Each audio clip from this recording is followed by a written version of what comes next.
Hey guys, figured I'd pull the steering column apart. Told you guys I was going to get some videos.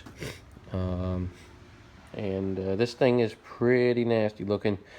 All the ball bearings are still here.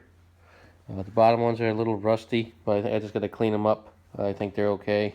Here's one of the races. This was in the top. That looks good. The bottom one's in here. I believe that's a race. It looks like it comes out. This thing probably hasn't been greased ever, other than when it was new. You can kind of tell that, and it looks pretty sad. Um, Also, a wheel bearing from a older Cub, the 3/4 inch spindles. This fits perfect in the tube. It's a little loose. I got to tighten up the tube, probably from when I had trying to get this steering wheel off the shaft here. I probably egged that out quite a bit. It looks kind of like it. But this fits perfect over this. I had to file it a little bit, but I got it to tap on nice and tight on the shaft. It's a little loose in the housing, and I'll just simply bang it in a little bit. And if it's still loose, I think wrap some electrical tape around that. It makes it pretty good. I'd rather not weld it, just to avoid if I got to replace it in the future, I'd have to cut the welds and so on. But I think that wheel bearing will probably last almost forever. But basically, to take these apart, you don't have very much here. You got two nuts on this side, and they're 15/16 wrench. You just undo both of them. These are these here. These are like right here. You got this like thrust washer. This is the time that you would put on the power steering little thin bearing on the bearing kit. That's supposedly what makes these steer that much better. I've had the kit on a nice rebuilt steering column that somebody sent me, and I looked at it. It's like, oh, this looks like it probably works good. Put it on the tractor. It didn't make any difference at all. What's going to make the difference is the tires on the front. And then another big difference you got to look out for, since this is all going to be about steering. Your front axle here kind of buried. What you got to do is you got to polish those where the spindle bolts go in. That's what's going to make your difference. If those have never been greased, or if they're rusty, they will freeze up on you, and that's what's going to make them steer hard. It's mostly that. You got to have your tie rods adjusted right.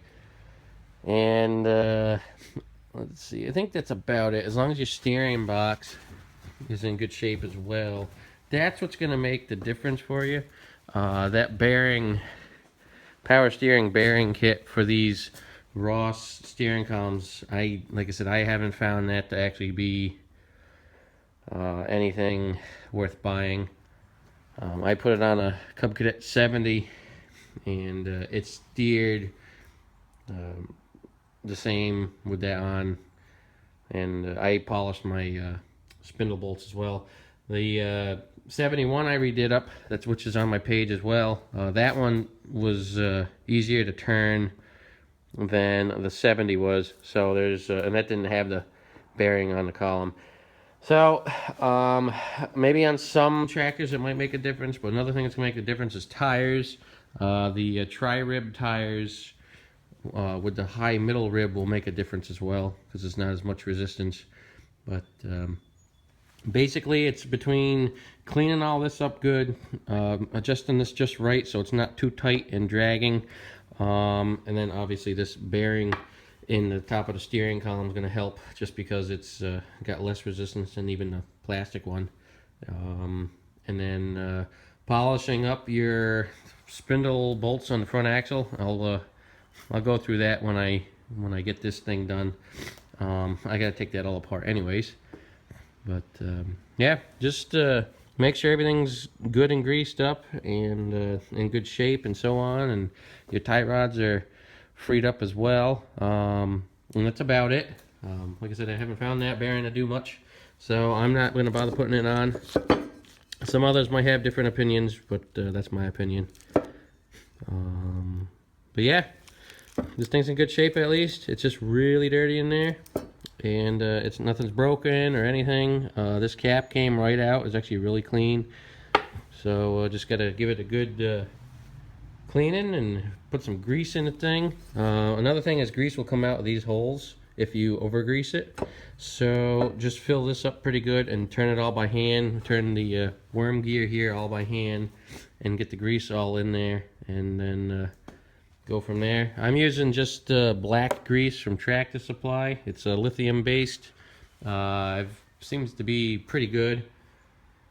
And yeah, that's about it. I'm gonna just kind of clean all this up and reassemble it here, and then I'll go through the front axle and I'll show you guys the difference if it's stuck now, which I don't think it's that stuck, but new grease and clean up everything. So hey guys, we'll see you in another video.